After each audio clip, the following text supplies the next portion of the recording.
Hello and welcome to this week's edition of Premier League Predictions from the panel with myself, Matthew Chris, and Premier League winner, multiple Premier League winner, Brian McClair alongside me. And to add to his list of accolades, he managed to get 3 correct scores last week, which I think is something of a record, isn't it, Brian?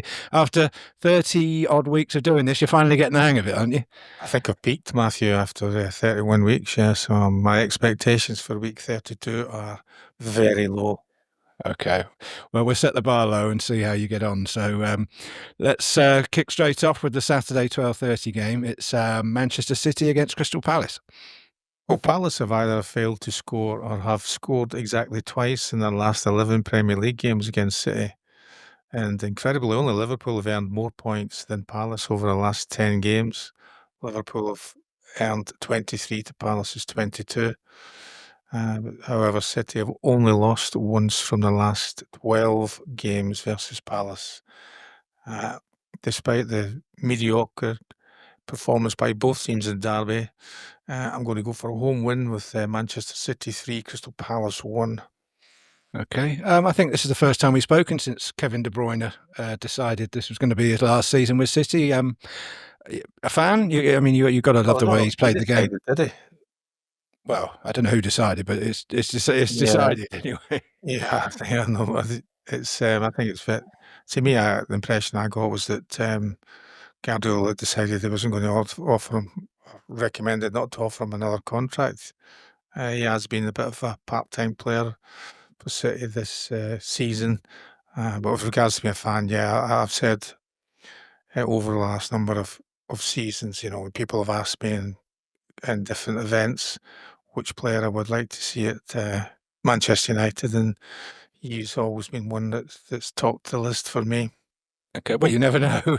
I know. You never know now, but yeah, I doubt it. I'd even considered that, actually. Okay, well, let's put the rumour out there. No, yeah. 3:00 games on Saturday. You start off with Brighton versus a Leicester team who just go from bad to worse. Well, Leicester have lost their last 8 Premier League goals without scoring a goal. They could become the first to lose 9 in a row without scoring if that's the situation on the South Coast. However, Brighton haven't won any of the last 7 Premier League games and have lost the last 4 in a row. I can't see Leicester doing anything, but I think they'll score. Yeah, they got to score at some point. So I'm going for, again, similar scores to the last one. Brighton 3, well, the same, not similar, the same. Brighton 3, Leicester 1. Okay, well, we'll give you a bonus point if you get a Leicester goal, seeing as you're on fire at the minute. Talking of on fire, Nottingham Forest still going for that 4th place that we discussed several months ago. Still going strong, but up against an ever-improving Everton team. Well, Everton have won 3 out of the last visits to the City ground. However, they've only won 2 from 67 games against teams who've started the day in the top 3, where Nottingham Forest find themselves. In the last 9 home games, Forest haven't. Forest have won 7 and drawn 2, with clean sheets in the last 4, which is the best since Brian Clough's time as manager, when incredibly in 1980 they went 8 games at home without conceding a goal. Forest 2, Everton 0. Okay, well, for those of us that have backed Forest for a top 4 position on your recommendation, let's hope that's the case. Forest seem to be sort of going under the radar. Everyone's talking about this race for the European places, and Newcastle and City and Chelsea. But I mean, as far as Forest are concerned, they're just ticking along, aren't they? And I assume they won't want anything to change. They're just No, as I said a number of weeks ago, their success is very much built on excellent defending as a team, not just as a defensive back 4 or back 3 or back 5 and a goalkeeper. Defended ever so well as a team, and that's indicative of the number of clean sheets that they've had right at the very top, and particularly at home, they look as if they're not going to concede a goal at all from any situations. Everton, I know they've been a bit better recently, but they've not been good in great goal scoring form all season, so that's why I'm plucking for Forest and another clean sheet for their defence or their whole team. So Yeah, yeah. Based on logic, I can't argue with that. But then you probably jinx No them now. logic involved in football, is there really? No, well, No, no. anyway. Well, next up we got Southampton at home to Aston Villa as Southampton chase this unenviable record or they want to beat the unenviable Well, record of. they've already achieved a record with regards to they're now the quickest team in Premier League history to get relegated. So they've been relegated after the last game, and as you say, continue. They're looking for that final couple of points so that they don't end up with another record along with Derby County. They've no wins in their last 10 home games, 9 defeats and 1 draw. Caretaker manager Simon Rusk was in charge for 2 games in December, where he oversaw 1 defeat and managed to get 1 point, one of those points and he's been appointed until the end of the season, I believe, and I think he'll be looking to improve on that. Perhaps Southampton's performances now that they are relegated, there's nothing for them to lose now. Maybe they'll put in some more inspired performances, particularly at home.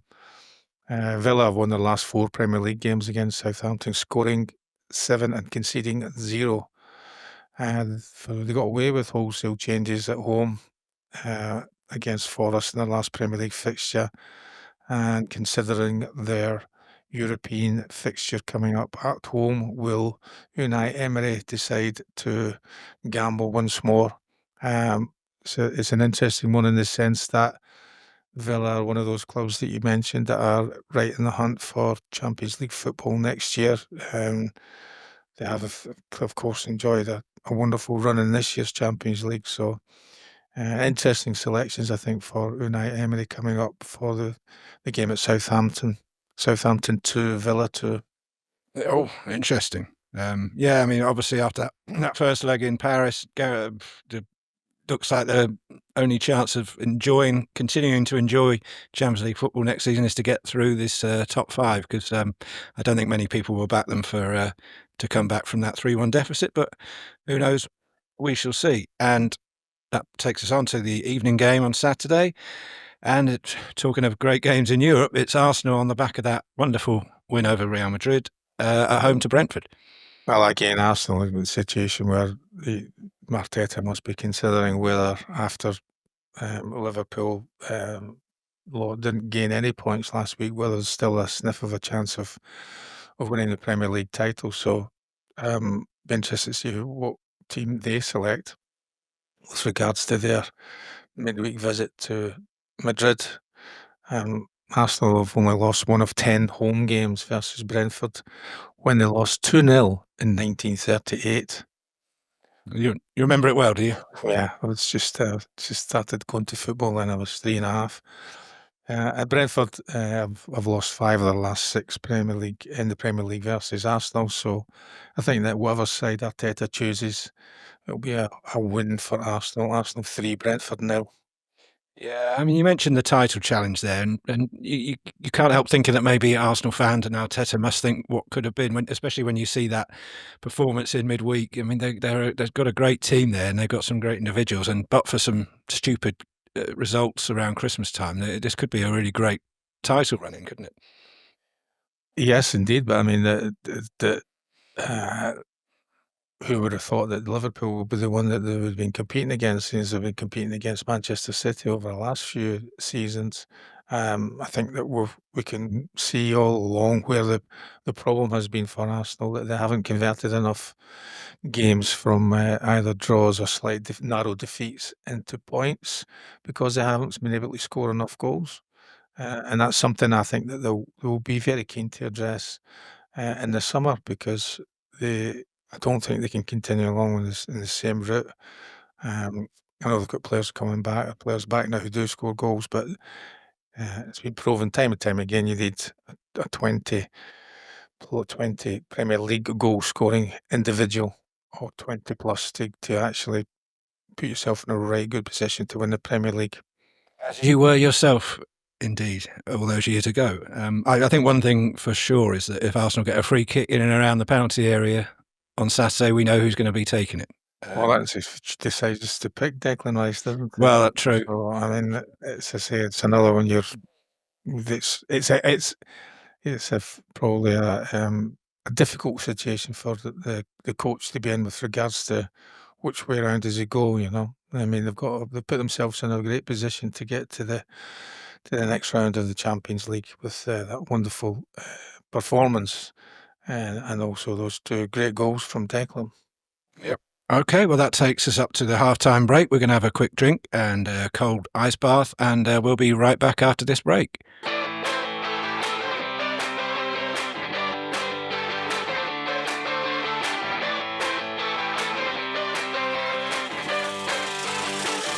Hello and welcome back to the second half of this week's Premier League predictions with myself, Matthew Christ, and Brian McClair, and we've reached Sunday's games, and there are some corkers in there this week. We will start with Chelsea versus Ipswich. Well, Ipswich have now dropped 25 points from winning positions this season. Liam Delap scored his 12th Premier League goal of the season, and it looks as though there'll be plenty of clubs interested in recruiting him in the summer should he decide to leave.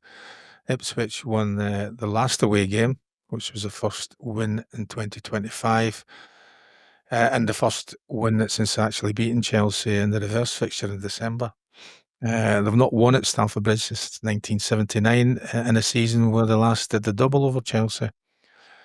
Chelsea had 21 shots versus Brentford in their last Premier League outing, 17 of them coming in the second half when Maresca brought on Chelsea's most threatening players, Jackson and Palmer. Will Maresca's selection again be influenced by Chelsea's European fixtures? Whatever the side that's chosen, I think that I'm going to go for a resounding victory for Chelsea. Chelsea 4, Ipswich 1. Yep, Chelsea, another one of those teams we spoke about earlier that in and around that those Champions League places, with 5th place now seemingly enough to qualify for European. Yeah, that's confirmed now that they're 5th place will. So the minimum of 5 English clubs in the Champions League next season. Yep, and one team that doesn't need to worry about qualifying for Europe in the Champions League next season is Liverpool, and they're at home to West Ham. And I think you're going to tell me, Brian, after doing your thorough research, that West Ham have got a pretty miserable record at Anfield. Is there any chance that Liverpool can finish 6th? No. Yeah, West Ham have failed to win a league game this season when they've gone behind. Fulkrug, he's been out for quite a bit of time with an injury, and it's been a stuttering time for him since he's moved from Dortmund. He scored after 6 minutes from on entering the field of play against Bournemouth, and West Ham looked a much better team with him in it. Very much complimenting Jared Bowen, who actually would appear to be on Liverpool's shopping list. Lacklustre Liverpool lost at Craven Cottage, which is the first away defeat for Arne Slot's side in the Premier League. But Liverpool have not lost to West Ham since 2015. Mo Salah now hasn't scored in 4 games. I think he's missing Trent Alexander's forward intent. That could change against West Ham for Salah. Liverpool 4, West Ham 0. Oh, big comeback after that defeat at Fulham. Then the Salah situation is interesting, isn't it? Because if you believe what you're reading in the I was going to say in the papers. I don't think anyone reads in papers anymore, but online it seems that his contract situation has been resolved. But I mean, he really hasn't been firing on all cylinders the last few games. I wonder whether we might see a rejuvenated Mo Salah on Sunday that might take his anger out on, or well, not his anger, but he might have a point to prove. Yeah, well, I mean, if that's the case, it's great news for Liverpool supporters and maybe good news for West Ham fans, because it might means that they're not going to be looking to recruit Jared Bowen, you know. Yeah, good point. The last of the 2 p.m. games is Wolves versus a Tottenham team who are very much putting their eggs in one basket this season. Yeah, well, but I mean, Brennan Johnson, who's a fine player, is the first Spurs player to score more than 15 goals in all competitions recently, apart from Kane and Son, and to the chagrin of Johnson, who won the last or won the injury time penalty. Matthias Tell took it and went on to became the first teenager to score for Spurs in the Premier League since 2016. Dele Alli, I believe, and the second to score a penalty after Nick Barmby in 1993. Wolves win at Portman Road gave Wolves a 12-point cushion between themselves and Ipswich, which would look as if it's almost sure that they will retain their status in the Premier League. Big question for Wolves is that does Cunha come back after his suspension? Wolves have won 3 in a row without him, and Strand Larsen, their diminutive striker, who's only 6'4", has scored 4 goals in 3 games. So maybe Cunha will have to be satisfied with a place on the bench. Wolves 1, Spurs 2. Okay, I thought you might go for a Spurs win there, and you proved me right. The Super Sunday game at 4:30 is, well, I'm intrigued to know what your take on this one's going to be, because it's Newcastle who are doing, I wouldn't say proving everybody wrong, but they're having a good old season against the United team who seem to just struggle week after week. Well, I mean, there is an argument to suggest that over the period of the whole game at Old Trafford against Manchester City, that United were the better team. But it really was a dull game of football. United are now goalless in 11 of their 31 Premier League fixtures this season. Højlund and Zirkzee have combined for a total of 4 goals and 48 appearances between them. And, of course, the continued lack of class and humility off the pitch with their treatment of season ticket holders who sit behind the dugouts has hit the headlines as well. So they just, whether it's on the pitch or off the pitch, it's pretty negative for Manchester United. What an effort by Schär at Liverpool from his own half, almost scoring a goal, which ended up being a goal because the Newcastle winger was the first to react to that, which I'm sure that Van Nistelrooy was bitterly disappointed about. And it was a comfortable win. And Newcastle now level on points with Chelsea, who's sitting 4th. But Chelsea have a game in hand, which is another home game to Palace with 7 goals and 9 assists. Jacob Murphy, and 14 of those since December. Only Mo Salah and Murphy's teammate, Alex Isaac, has more in that period. But Newcastle have got a terrible record against Manchester United, and that's my logic I'm applying. Newcastle 1, Man United 2. Oh, I thought you were going to go for a draw. I mean, you did say there was no logic in football earlier on, and I think your prediction there would prove that correct. How you spun that United to win away at Newcastle, I don't know. But hey, a few months ago you predicted United to get a 2-2 at Anfield when everyone expected them to get a thrashing. So who am I to judge?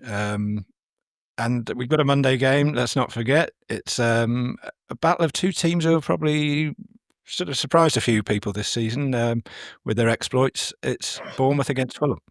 Well, I mean, I haven't studied every single prediction we've made this season in all the games, Matthew, but I'm fairly confident that I haven't got any Fulham game right. Or certainly if I have, it's been minimal.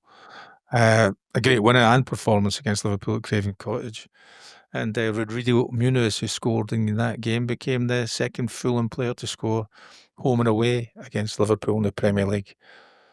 Fulham are 8th, 5 points behind Newcastle, and Chelsea just outside, with an outside chance, I think, of qualifying for Europe if they can continue that form they showed against Liverpool. And not long ago, Bournemouth were 5th in the Premier League with Europe firmly in their sights, but they've now gone 6 league games without a win, conceding twice in each of their last 5 league games. Evan Nielsen has scored in his last 4, having scored 1 in the previous 10. Bournemouth 1, Fulham 1. Yeah, I don't think you'll get many people disagreeing with that. 2 good teams to watch, but Bournemouth tailing off a little bit. Fulham, flying high after that win over Liverpool. So, I think both teams would be happy with a draw there. So, well, that brings us to the end of this week's show. Let's see how Brian gets on. Let's see if he can better his tally of 3 correct scores from last week, and if he does, he'll be back next week to give us the winning lottery numbers. Until then, enjoy the football, let us know your thoughts, and we'll see you again soon.